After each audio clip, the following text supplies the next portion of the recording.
It's Eagle Owl, and today we're gonna talk about it, man. It's 12:30 at night. We gotta get this video out. The defense was amazing, but the offense, not so much. We're gonna talk about it, man. Let's get straight into it. I mean, a win is a win. Another win is a win game, right? And I just came to accept it. This team is a defensive team. It just is what it is. You know, you go into the season thinking like, oh, you bring back basically your whole offense except what Makai Becton. But everybody's back. You got AJ, Devontae, Cam Lane, and all those guys back, right? And you just expect everything to flow right going into the season. But what we've seen so far, one of the biggest losses, and I kept saying this during the off season, I think one of the bigger losses will be the offensive play caller. But people was arguing with me in the comments, like, no, Kevin Patullo been here for a couple of years, or why you being negative? You know, when you being critical or you critiquing, people call it negative sometimes nowadays. But I was serious. I'm like, you promoted the guy who was the worst at his job. Because what we complained about last year, we complained about the passing game, but you promote the passing game coordinator as the offensive coordinator, which absolutely makes no sense. But that's what we did. We promoted him and just didn't look good. But before we get into that, we won 9-16. You held the defensive side. You held the Lions to 9 points. We're talking about a team that averaged probably like 30 points a game. You held them to 9. That let you know your defense is legit.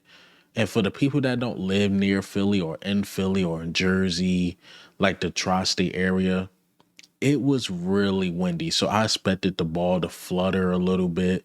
And I'm not trying to give Jalen Hurts excuses, but if there were legitimate excuses, I'm telling y'all, man, I went outside like around 3 p.m. Eastern Standard Time yesterday. And yeah, the wind was blowing 50 miles per hour. Like, it slowed down that night, and that night it was still like blowing like 30 miles per hour. So before you get on Jalen Hurts missing throws, Jared Goff was like 14 to 37 himself, missing throws. And the reason why he had so many yards, if you watch the game, Jahmyr Gibbs, yards after the catch on the little dump balls, he was phenomenal. I give him that. But again, the defense, man, Jalen Phillips.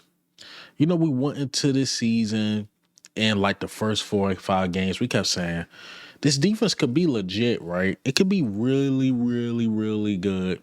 But we need a pass rush. Like, we don't know where it's going to come from. Nolan Smith haven't been that great. Jalen Hunt haven't been that great. This, that, and the third. This is the stuff we saying in the beginning of the season. But we like Mauro Jomo and Jordan Davis, Jalen Carter haven't been that great. But we like Mauro Jomo and Jordan Davis is giving us life. And the defensive tackles look great, but the edge rushers just can't get right. Right? That's the first 4 or 5 games. After the trade deadline, you bring in that one guy, Jalen Phillips. And I mean, when I say he added life, he added life. I mean, he had sacks, multiple pressures. Him playing so well, it felt like it elevated Jalen Hunt's game. Nolan Smith, when he's rotating there, he's doing things.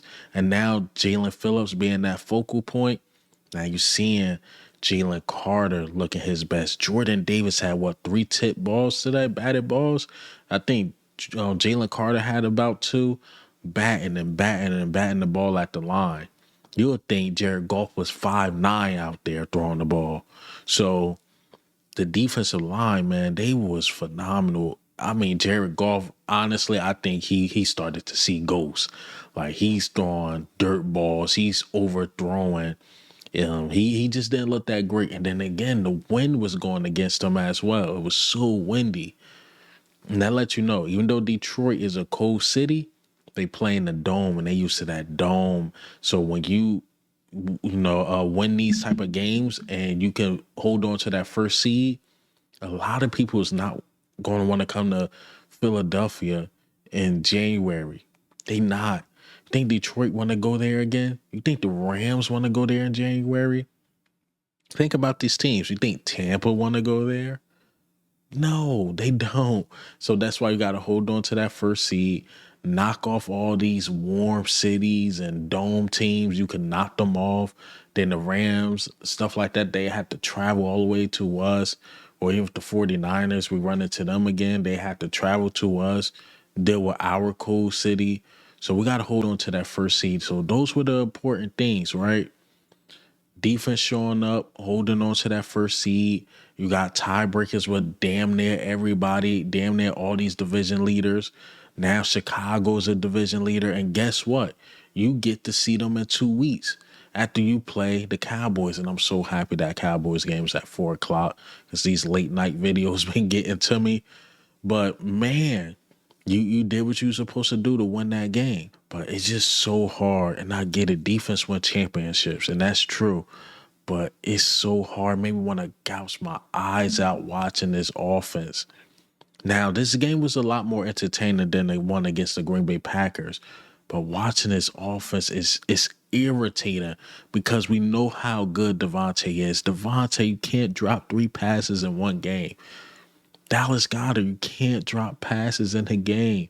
A.J. Brown, I'm sorry, you look fucking lazy. You can't get lazy on the route. You can't just give up on the route. After you complained and bitched about the ball, that can't happen. Jalen, it's windy, yes, but you can't miss Saquon that wide open. You just can't do it. Can't do it, man. Kevin Patullo, what are we calling out there? Why? I'm figuring out the routes. And I'm just a spectator watching. Why I know the plays that are coming. Why AJ just running slants and go routes? Why? So it's just a collective of things. Yes, I could go in on Kevin Patullo. Well deserved. But the offense got to execute too. Offensive line. Come on, man. Got to block better than that. You have to. Even with Lane hurt, you got to block better than that. So this offense, man, you put too much. To me, it comes down to the money. If people been watching me for a long time, probably know this already. But my day job, I do a lot of finance in my day job per se. And when I look at it with my financial eyes and the business eyes, it's like, why the fuck are we paying all these players? If you're going to put up 16 points, 10 points, and all that and win games, just start offloading some of these contracts, bro. If you're not going to give me an entertaining game, I would rather you switch it. Start dumping the money on the defensive side.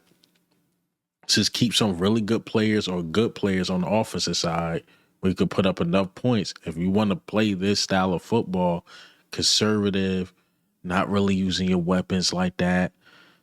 I said it in my last video, like, yo, you just got a fancy tree with a nice Christmas ornaments on it, whatever.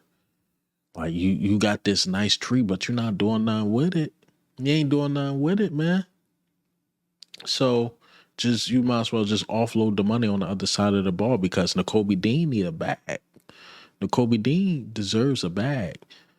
Moro Jomo deserves a bag. Jordan Davis deserves a bag. Jalen Phillips, now you got to find a way to pay him. He deserves a bag. You got to find a way to pay him.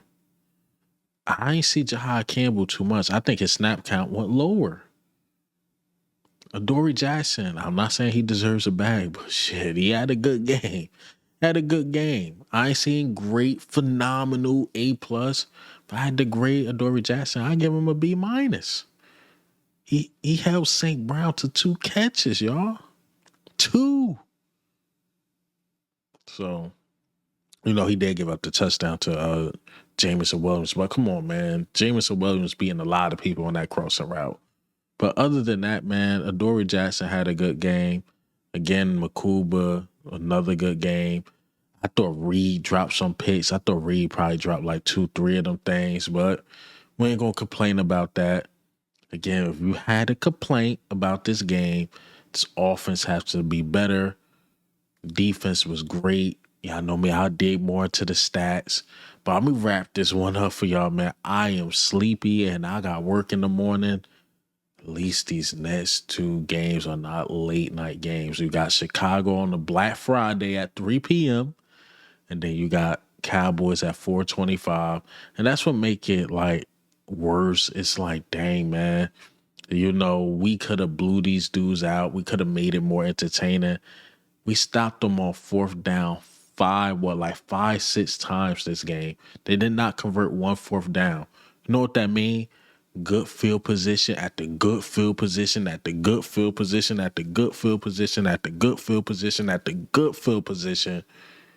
And we only put up 16 points. Lions, that was disrespectful.